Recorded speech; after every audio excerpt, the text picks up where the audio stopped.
Ya, Bismillahirrahmanirrahim. Assalamualaikum warahmatullahi wabarakatuh. Salam sehat untuk kita semuanya.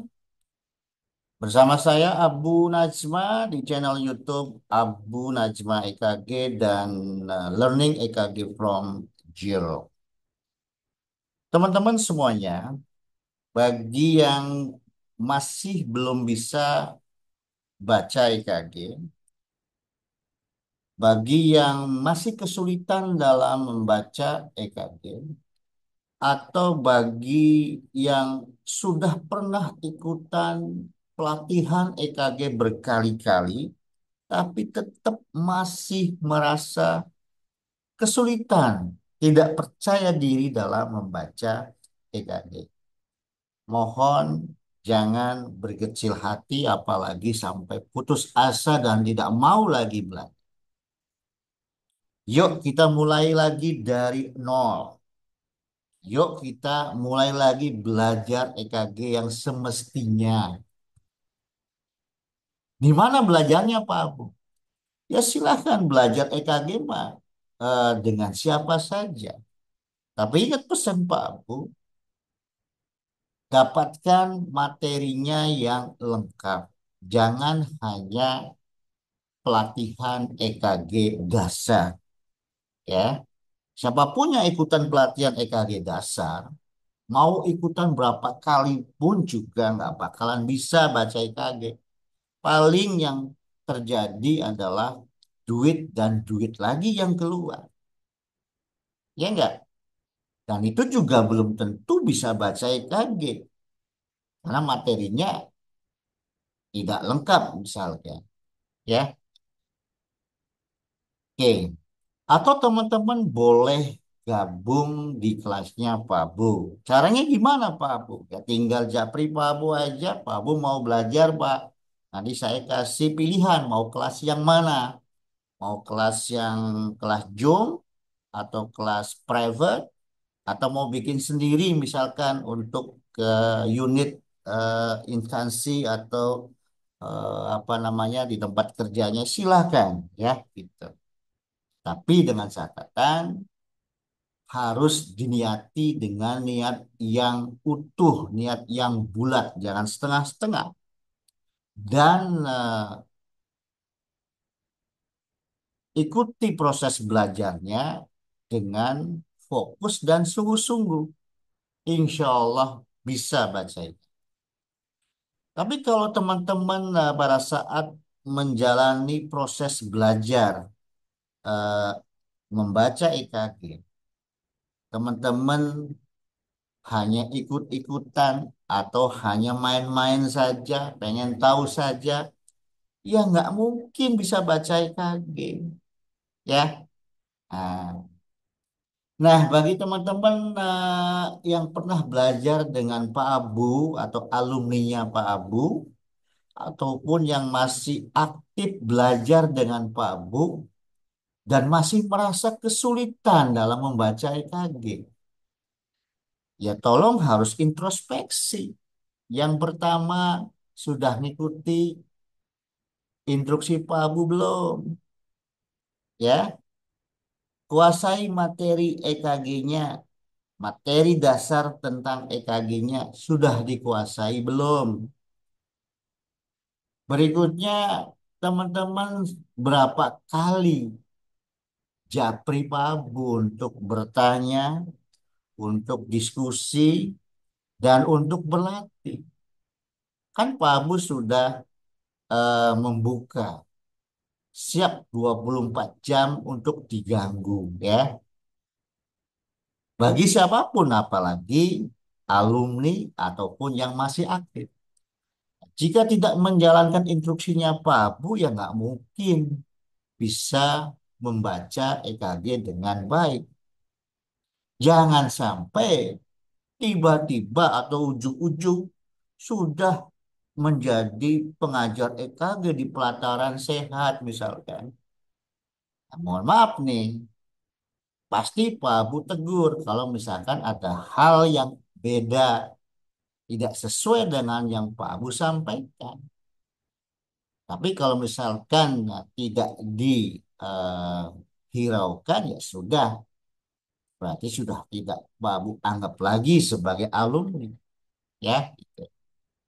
Harusnya kalau ada perbedaan, harusnya teman-teman ya japri Pabu, yuk kita diskusikan apa permasalahannya, yuk kita samakan persepsi. Jika dibiarkan atau teman-teman memberikan informasi yang salah, kasihan audiennya ya. Nanti tambah sulit belajar EKG-nya ya, begitu. Itu ya teman-teman ya. Nah, terkait audio ini sebenarnya eh, ada permintaan dari member saluran WA Abu Nazma EKG yang minta dibuatkan audio pembahasan materi dasar tentang EKG. Jadi di saluran WA Pabu ini setiap hari Sabtu atau Minggu ada refresh materi dasar tentang EKG yang ringan-ringan saja. Harapannya biar teman-teman selalu ingat gitu ya. Harapannya biar selalu ingat dan tidak lupa ya begitu. Ada 5 pertanyaan tiap minggunya dan Pak Abu bahas di situ. Dan ada yang minta agar dibuatkan audionya karena kalau membaca eh, tidak maksimal katanya. Makanya minta dibuatkan audionya. Nah, mohon maaf nih baru sekarang ya Pak Abu bisa atau sempat. Kalau sempat ya Pak Abu buatkan ya. Kalaupun tidak sempat, teman-teman masih bisa membaca tulisan pembahasan di saluran WA Abu Najma tadi. Silakan yang belum eh, mengikuti ya atau yang belum mampir-mampir ya. Jika memang itu bermanfaat, sebaiknya ikuti ya itu. Atau mampir saja tiap hari Sabtu dan Minggu ya. Dan kalau hari Jumat ada bagi-bagi ibu ya teman-teman. Itu saja ya teman-teman. Baik.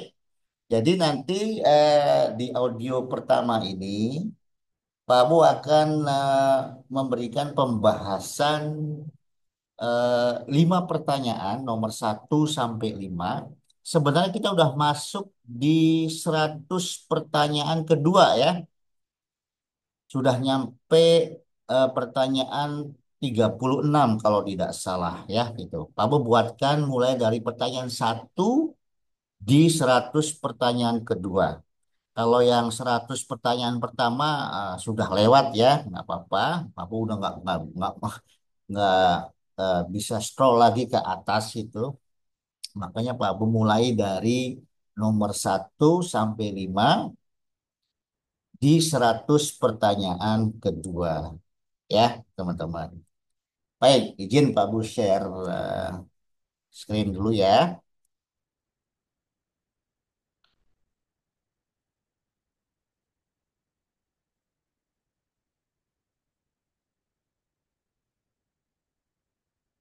Ya, ya teman-teman ya. Jadi untuk audio yang pertama ini, Pak Abu akan bahas pertanyaan nomor 1 sampai nomor 5 ya di 100 pertanyaan kedua. Di 100 pertanyaan kedua ini baru nyampe nomor 36 ya. Baik, biar kita tidak lama-lama durasinya, Pak Abu mulai saja pertanyaan pertama. Pertanyaan pertama yaitu pada saat sistolik atau diastolik dominan aliran darah ke sirkulasi koroner. Nah, ini jawabannya pilihannya ada dua, A dan B, A sistolik, B diastolik. Nah, kalau misalkan yang menjawab eh, dua-duanya menjawab berarti ya ada dari teman kita yang masih bingung atau masih banyak teman kita yang belum tahu gitu ya. Jawaban yang betul apa Pak Bu? Jawaban yang betul adalah pada saat diastolik ya teman-teman atau B ya gitu. Jadi gini teman-teman ya, ada yang namanya sirkulasi koroner.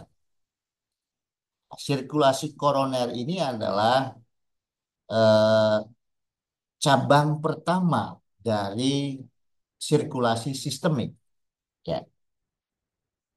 Jadi ketika fase sistolik ya, kan katup aorta membuka. Nah, pada saat membuka, oke, pada saat membukanya katup aorta, nah, ostium atau pintu aliran sirkulasi koroner hampir tertutup nih, teman-teman. Hampir tertutup, artinya tidak tertutup ya. Hampir tertutup oleh aorta. Tapi kan ada perlindungan dari yang namanya sinus falsafah. Maka dari itu, aliran koroner tetap masih ada, tapi tidak dominan. Oke. Nah, ketika pada saat diastolik, yaitu katup aorta menutup, pada saat itulah aliran darah deras masuk ke sirkulasi koroner. Jadi sekali lagi jawabannya adalah aliran darah ke sirkulasi koroner dominan pada saat diastolik. Jelas ya, teman-teman? Oke, pertanyaan yang kedua. Cabang pertama dari sirkulasi sistemik adalah tadi barusan Pak Bu singgung ya. Jadi jawabannya harusnya tidak ada di sini. Kenapa masih ada teman-teman kita yang menjawab? Oke ya.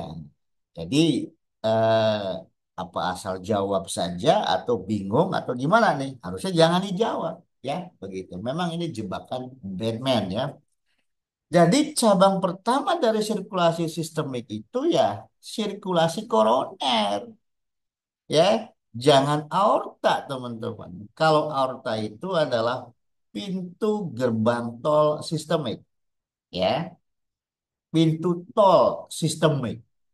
Begitu pintu tol terbuka, kan nanti akan masuk jalan tol, ya kan? Nanti kan ada yang namanya pintu keluar tol pertama.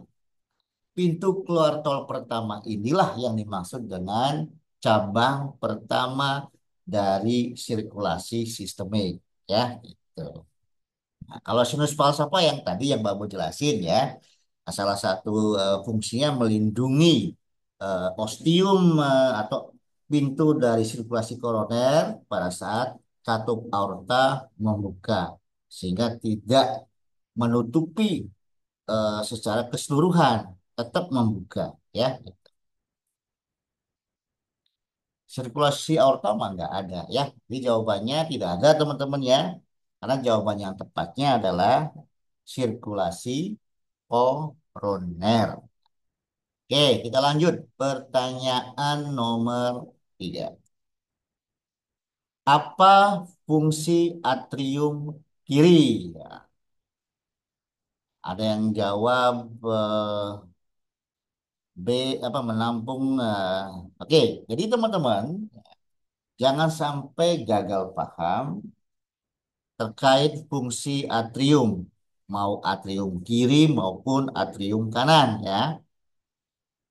Kalau yang sudah ikutan kelasnya PAU pasti tahu ya, gitu, bahwa yang namanya atrium ini fungsinya hanya sebagai menampung, sebagai reservoir darah yang kaya akan oksigen ya dari kedua paru-paru yang dialirkan ke atrium kiri melalui 4 vena pulmonalis.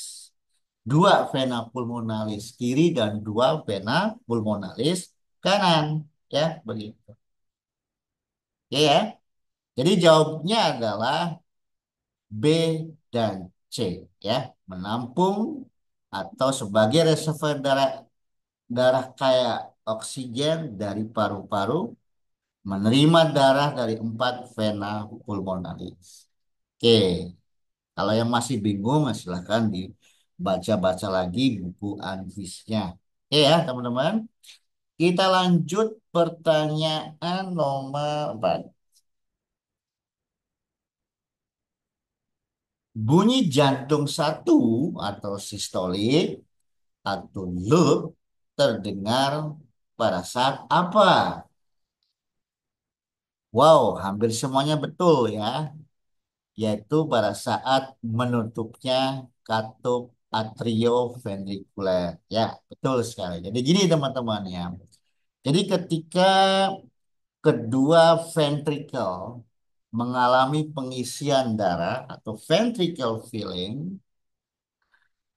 ya, itu tidak ada bunyi teman-teman. Ya, tidak ada bunyi. Ya, pada saat pengisian ventricle cepat, tidak ada bunyi. Nantinya tekanan di kedua ventricle berangsur-angsur akan meninggi atau meningkat sehingga akan melebihi tekanan di kedua atrium atau tekanan di kedua ventricle lebih besar dari tekanan di kedua atrium. Apa yang terjadi? Yang terjadi adalah darah akan berusaha balik lagi dari ventricle kiri akan berusaha balik ke atrium kiri, dari ventricle kanan akan berusaha balik lagi ke atrium kanan. Ini kan nggak boleh. Siapa yang melarangnya? Yang melarang adalah katup jantung. Katup yang mana, Pak Abu? Namanya katup mitral. Mencegah jangan sampai darah dari ventricle kiri balik lagi ke atrium kiri.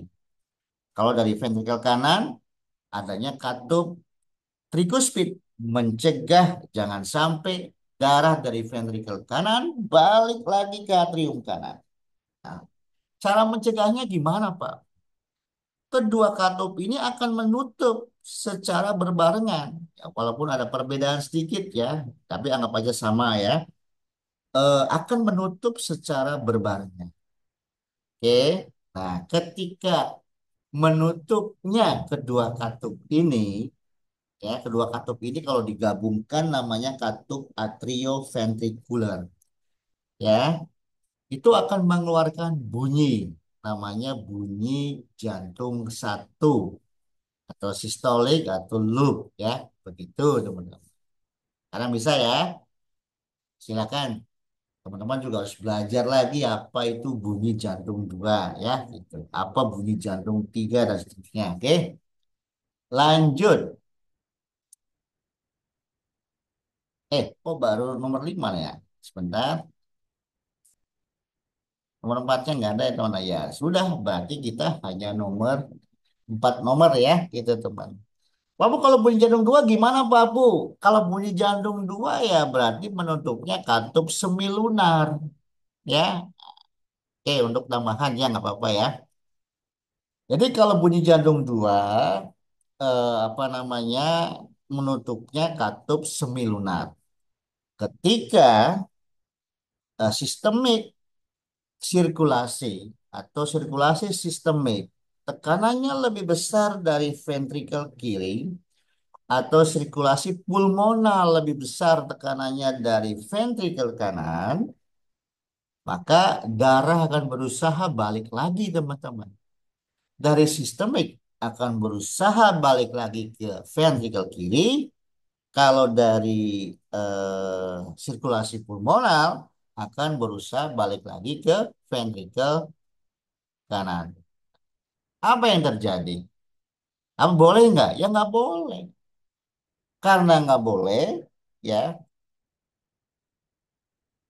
Yang melarang siapa Pak Bu? Katup, ya. Antara sistemik dengan ventricle kiri ada katup yang namanya katup aorta. Antara sirkulasi pulmonal dengan ventricle kanan ada katup pulmonal. Nah, kedua katup ini akan menutup, ya. supaya jangan sampai darah balik lagi ke ventrikel. Nah, ketika kedua katup ini menutup, nah kedua katup ini dinamakan katup semilunar ya gitu. Ketika kedua katup ini menutup, maka akan terdengar bunyi jantung, namanya bunyi jantung dua, seperti itu. Ya, jelas ya. Kalau bunyi jantung tiga gimana Pak Bu? Waduh nanti teman-teman nggak mau nyari sendiri dong ya. Baik, Pak Bu kasih deh. Kalau bunyi jantung tiga, teman-teman masih ingat nggak pengisian ventrikel? Dalam kondisi jantung yang normal, pada saat pengisian cepat ventrikel itu nggak boleh mengeluarkan bunyi. Tapi kalau misalkan ventrikelnya ada masalah, ya akan mengeluarkan bunyi. Makanya dinamakan eh, bunyi apa namanya bunyi jantung tiga ya gitu atau galop ya seperti itu teman-teman ya. Oke. Kalau bunyi jantung empat apa Bu?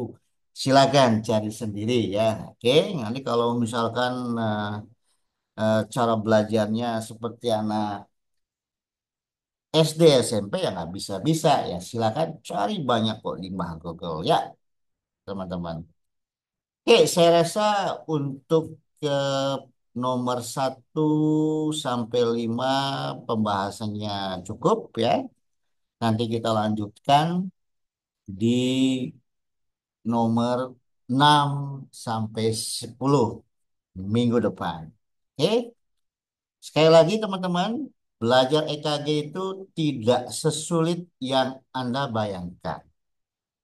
Asalkan teman-teman mau atau bisa fokus dan sungguh-sungguh saat proses belajar. Dan jangan main-main saat belajar. Gimana? Mau belajar enggak? Oke, terima kasih. Sampai ketemu minggu depan. Wassalamualaikum warahmatullahi wabarakatuh.